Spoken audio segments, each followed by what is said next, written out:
여러분들께서는 어떤 사람들을 곁에 두고 계신가요?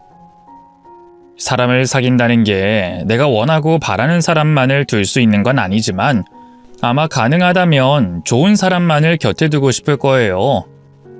저 역시도 그랬습니다. 좋은 사람, 서로 도움이 되는 사람을 제 곁에 두고 싶었죠. 그런데 사람 삶이라는 게 내가 원하는 대로 흘러가지 않는 것처럼 제 주위에 있는 사람들 전부를 좋은 사람들로 둘 수는 없었네요. 그렇다고 제가 바라지 않았던 그런 사람들 모두가 제게 피해를 줬던 건 아닙니다. 대부분은 저와 직접적으로 관련된 사건 사고가 없었죠. 그런데 어떤 한 명과는 달랐습니다. 질긴 악연이라고 말할 수 있을 만큼 저와 사건 사고가 많았죠. 오늘 제 사연은 그 악연과의 일입니다. 그 질기고 질긴 악연과 제 결말 어떻게 됐을지 한번 들어보시죠. 저는 가정 형편이 어려운 집안에서 태어났습니다. 아버지께서는 구두방을 하셨고 어머니께서는 청각장애를 가지고 계셔서 다른 일은 못하시고 가사일과 함께 아버지 구두방 일을 도우셨어요. 우리 가족은 형편은 어려웠지만 정말 화목한 가정이었습니다. 두 분이 저에게 사랑을 많이 주셨던 덕분에 밝게 자랄 수 있었죠. 그런데 밝았던 제 모습도 딱 유치원 때까지가 끝이었어요. 국민학교를 들어가면서부터 제가 급격히 어두워지게 됐죠. 그때 저와 악연이 될 김현석 그놈을 만나게 됐거든요. 국민학교 1학년 같은 반 학우로 만나게 된 그 녀석은 어린 시절 흔히 통과 짱이라고 불리던 그런 녀석이었습니다. 학기 초 같은 반 친구들에게 제멋대로 굴던 녀석은 급기야 주먹을 쓰기 시작했고 여러 친구들과 싸움을 하고 다녔어요. 그러다 녀석을 따르는 무리가 생겼고 자연스럽게 학년 내 싸움을 가장 잘하는 아이가 돼 있었죠. 그때부터 녀석은 학교 친구들에게 시비를 걸고 다녔습니다. 하지만 전 조용한 성격에 싸움을 하는 부류도 아니었고 시비를 걸어와도 웃고 넘기는 편이라 그 녀석과 부딪힐 일이 없었죠. 지금 생각해보면 우리에게 그 한 가지 접점만 없었더라면 그렇게 질긴 악연은 안 됐을 거라는 생각이 듭니다. 그 녀석은 저라는 친구가 있었는지 기억도 못했을 것이고 저는 애들을 괴롭히던 놈이라고 떠올리며 서로를 기억 저편에 있는 존재 정도로 취급했을 거예요. 그런데 하필 그 접점 하나 때문에 저와 그놈 사이에 수많은 일들이 있었네요. 바로 그 접점은 저희 아버지가 하시던 구두방 자리가 그 녀석 아버지의 소유였다는 거죠. 쉽게 말하면 저희 아버지가 임차인, 녀석의 아버지가 임대인이라는 뜻입니다. 저희 아버지께서는 건물 내에 있는 상가에서 정식으로 구두방을 운영하셨던 게 아니라 주차장 한편에 있는 작은 가건물에서 구두방을 하셨어요. 그것도 정식 건물이 아니라 건물주의 이해와 허락을 받고 운영할 수 있었던 가건물이었죠. 그러다 보니 임대차 계약서가 있을 리가 만무했고 건물주의 기분에 따라 언제든 떠나야 하는 자리였습니다. 한마디로 건물주 눈치를 봐야 하는 신세였죠. 그런데 그러한 상황을 김현석 그 녀석도 알게 됐어요. 제가 아버지께 식사를 가져다 드리려고 구두방을 간 날 우연히 주차장에서 마주치게 되면서 말이죠. 그때부터 저는 그 녀석의 눈에 들어왔습니다. 야, 김철준! 내가 돈 줄 테니까 학교 나와서 먹을 것 좀 사와. 뭐? 내가 왜? 왜긴 왜야? 네가 내 꼬봉이니까 그러지. 너네 아빠도 우리 아빠 꼬봉이잖아. 야, 얘들아. 김철준 네 아빠 구두방 하는 거 알지? 그거 우리 아빠 건물 주차장에서 하는 거 알아? 내가 저번 주 토요일에 우리 아빠 건물 주차장에서 김철준이랑 마주쳤는데 쟤네 아빠가 하는 구두방이 우리 아빠 건물 주차장에 있더라고. 근데 우리 아빠 얘기를 들어보니까 그렇게 하는 게 원래는 불법인데 우리 아빠가 쟤네 아빠 불쌍해서 가게 할 수 있게 두는 거래.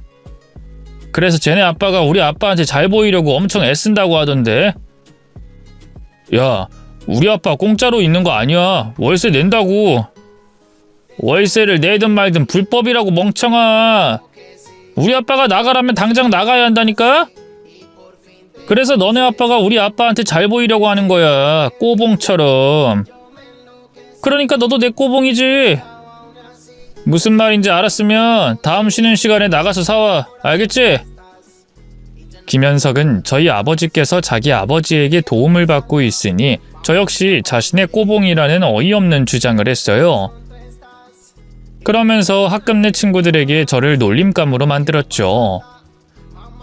형편이 어렵던 저희 집 사정과 청각장애인이셨던 저희 어머니를 두고 말입니다. 김철준, 너 신발 샀냐? 너 이거 훔친 거 아니야? 너희 집에 무슨 돈이 있다고 새 신발을 사? 훔친 거 아니야. 어제 어머니랑 나갔다가 샀어. 내가 신발 박스도 가져와야 믿겠어?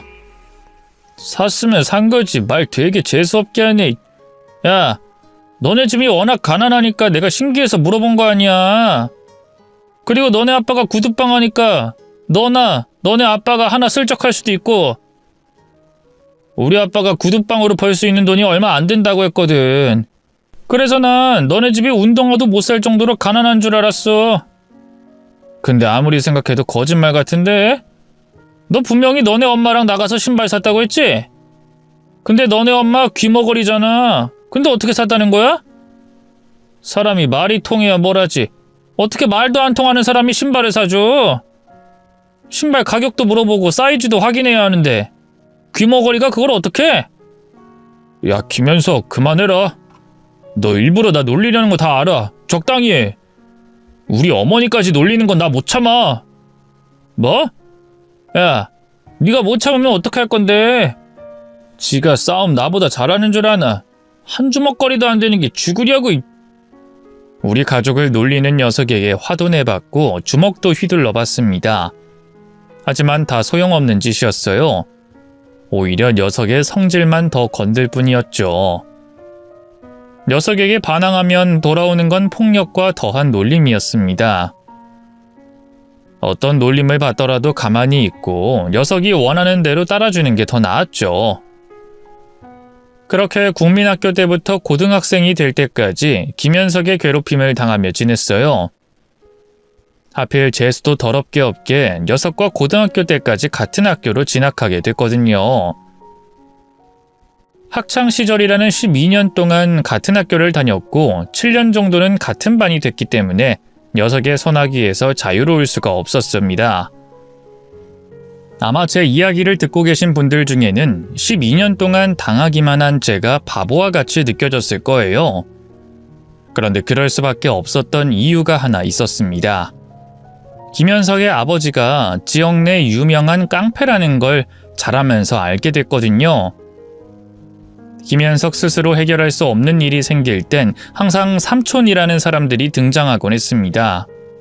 그래서 그 녀석이 무슨 짓을 하고 다니든 녀석을 건들거나 제지할 수 있는 사람이 없었어요.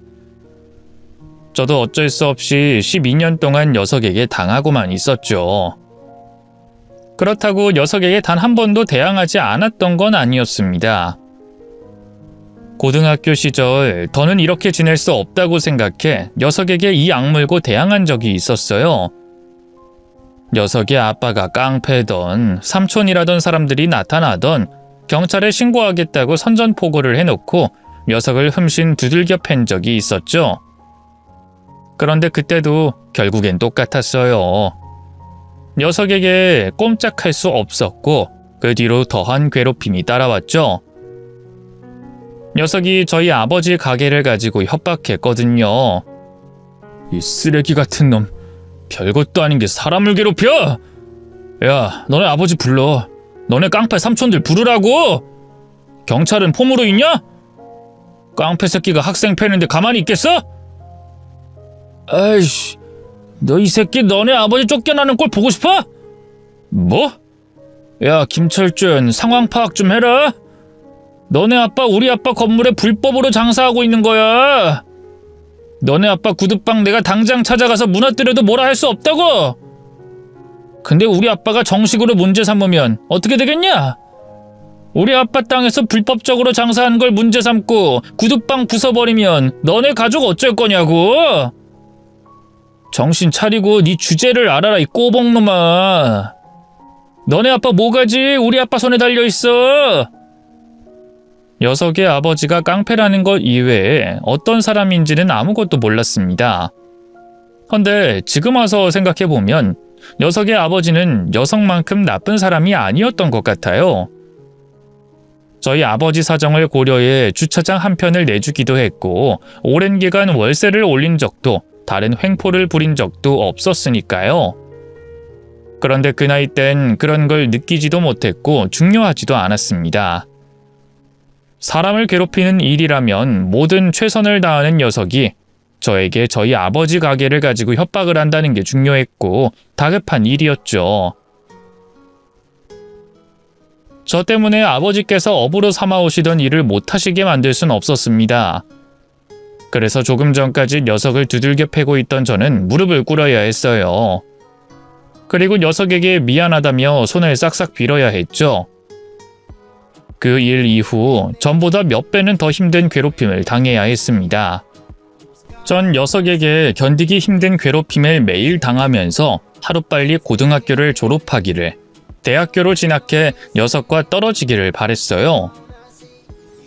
누구에겐 짧고도 짧은 고교 시절이겠지만 저에겐 정말 길고도 긴 시간이었습니다. 하지만 어떤 상황에서도 시간은 흐르는 것처럼 시간은 흐르고 흘러 고등학교를 졸업하는 날이 되었죠. 그날은 제 인생의 가장 기쁜 날이기도 했습니다. 녀석의 소나기에서 벗어난 저는 정말 마음 편히 생활할 수 있었어요. 처음으로 긴장하지 않아도 되는 하루를 보낼 수 있었죠. 그런데 이게 무슨 운명의 장난인지 제가 다니던 대학의 같은 과 선배가 녀석의 친한 형이었더라고요.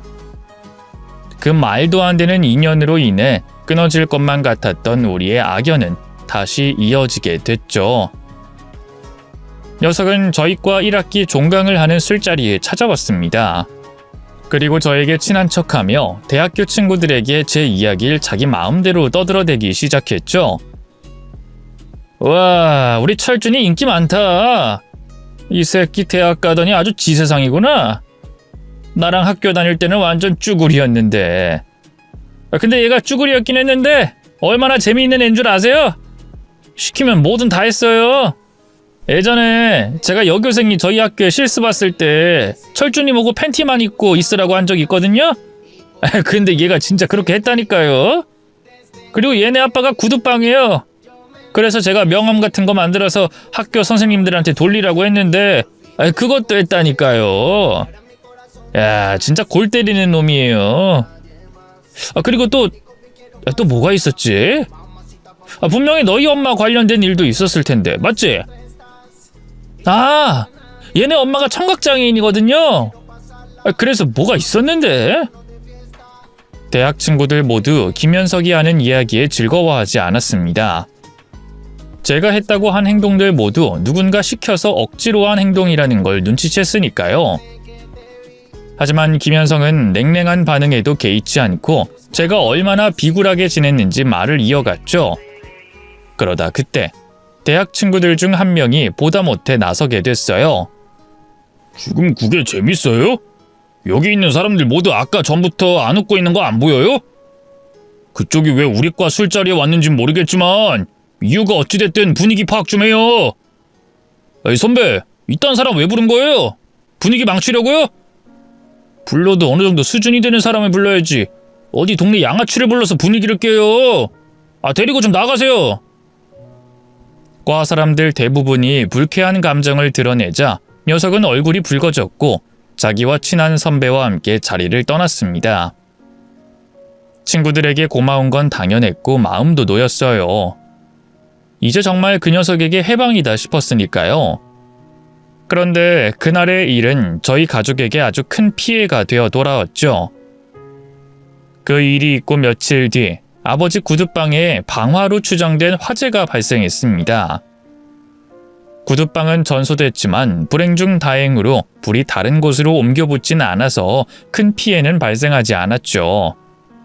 그런데 불행 중 다행이라는 건 저희 입장이었어요. 건물주 입장에서는 아니었죠. 그 녀석의 아버지였던 건물주는 자칫 건물에 큰 피해를 줄 뻔했다며 저희 집으로서 감당하기 힘든 피해 보상금을 요구했습니다. 화재가 발생한 주변을 철거하고 그 주변을 다시 원상복구해야 한다며 하지 않아도 될 공사들까지 청구했던 거죠. 거기다 건물에서 나가라는 통보까지 받았어요. 그때까지만 해도 우리 집안에 발생할 재수 없는 일이라고 생각했습니다. 그런데 그 녀석의 전화를 받고 알게 됐죠. 녀석이 지른 불이라는 걸 말입니다. 야, 철준아, 너네 가게 불탔다며? 괜찮아? 다행이네. 근데 반응이 왜 그러냐? 내가 걱정해주는 게 이상해? 아니, 너가 모를 줄 알고. 전화 줘서 고맙다. 내가 모르긴 왜 몰라. 우리 아빠가 화를 얼마나 내던데. 그리고 내가 불을 질렀는데 모를 수가 있나. 너 지금 뭐라고 했어? 너네 아빠 구두방 내가 불 질렀다고. 야, 내가 그런 일 겪고도 가만히 있을 줄 알았냐? 아이씨, 그날 너 때문에 내가 아우. 어때? 이제 좀 후회되냐? 그러게, 나 나갈 때 붙잡지 그랬어. 아니면 미안하다고 사과하던가. 네가 네 잘못 없다는 듯 그러고 있으니까 너네 가족한테 그런 일이 생기잖아. 야, 앞으로도 기대해라. 나한테 거슬면 또 너네 집 괴롭혀 줄게. 녀석의 전화를 받고 난 뒤 곧장 경찰에 신고했어요. 하지만 그 녀석이 불을 질렀다는 증거가 없었습니다. 그땐 휴대폰이 보급된 시절이 아니라 녀석의 자백을 녹음할 수 없었어요. 거기다 CCTV도 없었고 녀석과 같이 있었다는 다른 친구들의 증언까지 더해져 수사조차 되지 않았죠. 저는 분노했습니다. 또 저 때문에 이런 일이 벌어져 부모님께 한없이 죄송했어요. 하지만 모든 사실을 알게 되신 부모님께서는 제 탓이라고 하시지 않으셨고 되려 저를 위로해 주시고 제게 미안해 하셨죠. 그동안 자식이 괴롭힘을 당했던 일을 모르셨다는 걸 미안해 하셨습니다. 그런 이유로 부모님께서는 큰 결심을 하셨어요. 지금부터라도 그 녀석과 제가 마주칠 일을 만들지 않겠다는 생각으로 평생 살아오시던 지역을 떠나기로 하신 거죠. 억울하고 분했습니다. 저와 우리 부모님께 씻을 수 없는 상처를 준 그놈을 피해야 한다는 게 말이죠. 하지만 부모님은 제가 분노와 원망에 휩싸여 지내길 바라지 않으셨어요. 평범하고 행복한 삶을 살길 바라셨죠. 그 뜻을 알았기에 이사를 떠나기 전까지 그 녀석에게 어떠한 행동도 하지 않고 떠나게 됐어요. 이후 그 녀석이 없는 제 인생은 아주 순탄하게 흘러갔습니다. 저는 대학 졸업 이후 학업의 뜻이 있어 계속 공부를 이어나갔고 그러다 담당 교수님의 도움 덕분에 유학을 갈 기회를 얻게 됐어요. 그때부터 미국에서 생활하게 됐죠. 미국에서의 생활은 치열했지만 생각보다 단순했습니다. 학교 연구실과 집만을 오가는 생활을 했었죠. 그곳에서 오랫동안을 연구원으로서 지내던 저는 한 기업의 스카우트 제의를 받게 됐고 이 일에 매달리게 됐습니다. 그렇게 일에 매달려서 지내다 보니 인연을 만날 틈이 없었습니다. 아니, 있었다고 한들 제가 모르고 지나쳐 버렸겠죠. 그만큼 바쁘게 살았어요. 어느덧 제 나이는 30을 넘어 40이 되어 있었고요. 그 나이쯤 되니 인연이 될 이성을 어떻게 만나야 할지, 어디서 만나야 하는지 모르겠더군요. 연애와 결혼을 포기한 건 아니었지만 힘들지 않을까 생각했었습니다. 그런데 그 무렵 제 아내를 만나게 됐습니다. 아내는 해외 연수를 하기 위해 미국으로 건너온 상황이었어요. 아주 우연히 마주치고 대화를 한 인연을 시작으로 우리는 만남을 가지게 됐고 1년이 안 되는 시간 동안 깊은 사랑에 빠지게 됐습니다. 그러다 아내가 한국으로 돌아가야 하는 날이 찾아오고야 말았어요. 아내가 한국으로 돌아간다고 해도 연락은 계속할 수 있을 테고 1년에 얼마 안 되지만 한국과 미국을 오가며 만날 수도 있었습니다. 그런데 떨어지기가 죽기보다 싫더라고요. 이대로 아내를 보낼 수가 없었어요. 그래서 저는 모든 걸 정리하고 오로지 아내를 위해 한국으로 돌아가기로 마음을 먹었습니다. 한국으로 들어가 아내와 결혼하기로 결심하고 말이죠. 그렇게 아내와 결혼을 약속 후 한국에서의 제 생활을 어떻게 할지 고민하게 됐습니다. 대학 교수 자리에 지원을 해볼지 아니면 사업을 시작해볼지 저울질하게 됐죠. 그동안 일하던 기업에서 꽤 많은 연봉을 받고 있었기 때문에 경제적인 부분은 충분히 여유로웠어요. 그래서 제가 조금이라도 더 원하는 일을 선택하기로 했고 결국 사업을 도전해 보기로 했죠. 하지만 바로 당장은 할 수 없었어요. 미국에서 하던 일의 연장선이었지만 사업을 하는 환경도 관련된 법도 많이 달랐기 때문에 그것에 맞게 준비하는 과정이 필요했죠. 그래서 사업 준비를 하는 그 기간 동안 이제까지 시간이 많지 않아 못 만났던 지인들과 만나게 됐어요. 그러다 국민학교 때 친구 녀석이 곧 동창회가 있다고 말해주더라고요. 국민학교 동창회 이야기를 듣자마자 그동안 잊고 지냈던 김현석 그 녀석이 떠올랐습니다. 그래서 굳이 기분 잡칠 자리를 뭐하러 나가나 싶어서 안 가려고 했죠. 그런데 한편으론 제가 왜 그 녀석을 피해야 하나 싶더라고요. 제가 뭘 잘못했다고 말이죠. 그래서 동창회 그 자리를 나가기로 했습니다. 김현석 그 녀석에게 당당해진 제 모습을 보여주고 싶어서 말이죠. 며칠 뒤 동창회에 도착해 아주 오랜만에 국민학교 때 친구들을 만나게 됐습니다.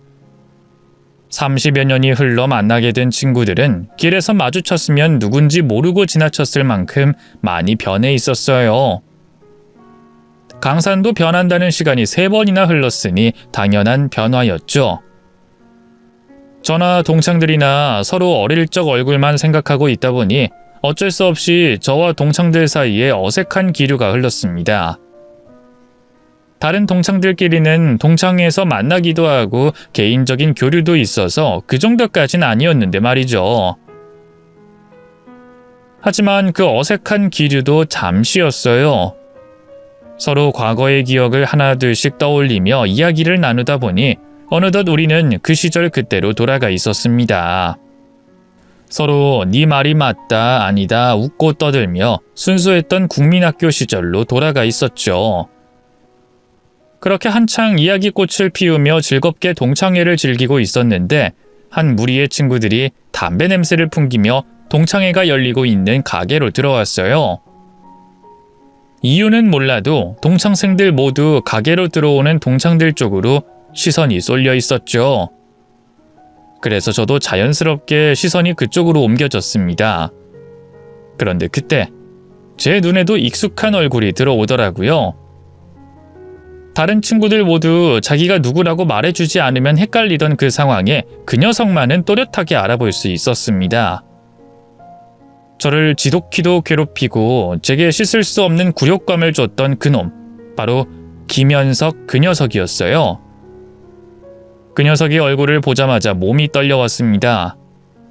오랜 시간 몸에 새겨진 공포감에 떨리는 건지 녀석을 향한 분노로 인해 떨리는 건진 알 수 없었지만 제 몸이 그 녀석 때문에 반응하는 건 분명했죠.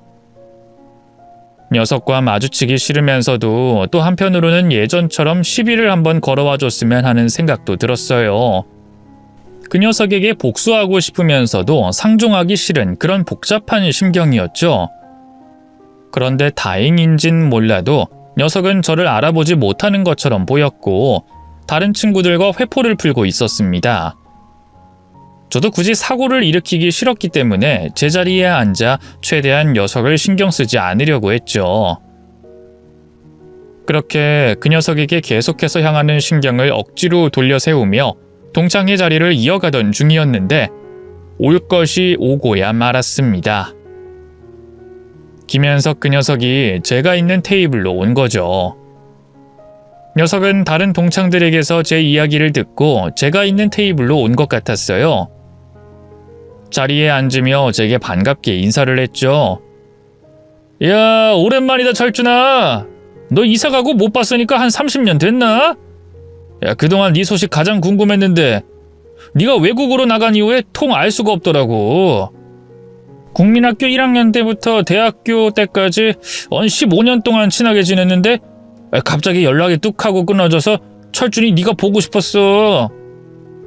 야, 근데 이렇게 만나니까 진짜 반갑다. 그래, 뭐 이제 한국으로 아예 들어왔다고? 아내가 한국에서 직장을 다녀서 내가 들어와 지내기로 했어. 근데 현석이 네가 나를 그런 식으로 말하니까 되게 재밌다. 모르는 사람이 들었으면 우리가 되게 막역한 사이라고 생각하겠어. 그런 사이 절대 아니었는데 말이지. 어? 내가 옛날에 좀 장난이 지나쳤지? 그땐 나도 철이 덜 들었을 때라. 내가 그땐 철준이 너한테 잘못했는데 그땐 그게 친한 사이에 할 수 있는 행동이라고 생각했어. 우리가 워낙 인연이 깊었으니까. 야, 고등학교 때까지 같은 반이 몇 번이었냐? 거기다 너희 아버님께서 우리 아버지 건물에서 가게도 하셨고, 그래서 편하게 한 행동들이 좀 심했던 것 같아. 이해해줘라. 그땐 너나 나나 어렸을 때니까. 뭐? 친한 사이? 행동이 심해? 야, 김현석! 그때 네가 했던 행동이! 됐다. 이제 와서 옛날 일 가지고 와서 뭐하냐? 나이 먹어서 싸울 것도 아니고 네 말대로 친했다고 치자. 녀석이 하는 말에 화도 나고 어이도 없었습니다만 제가 참기로 했어요. 나이 40이 넘어 과거 일을 운운하는 게 싫었습니다. 또 사과를 받아도 기분이 풀리지 않을 것 같았습니다. 그래서 더는 대화를 하지 말자는 식으로 말을 끊었죠. 그런데 녀석은 제 말을 듣고도 자리를 떠나지 않았어요. 되려 미안하다 사과까지 하면서 제 옆에서 쉴 새 없이 말을 걸어왔죠. 그러다 갑자기 제가 묻지도 않았던 자기 근황을 말하기 시작했습니다. 그때 진짜 난감했다니까. 그렇다고 내가 화를 낼 수도 없잖아. 나도 이제 사회적으로는 공인인데. 철준이 너는 한국으로 들어온 지 얼마 안 돼서 처음 듣겠구나. 내가 지금 뭐 하고 있는지. 조금 전 너랑 그런 일이 있어서 내 입으로 말하기가 더 부끄럽다. 실은 나 국회의원으로 일하고 있어. 국회의원? 네가 거기서 무슨 일 하는데? 선거 캠프에서 일하는 거 가지고 그렇게 말하는 거야? 아니, 국회의원이라고. 지역구 국회의원.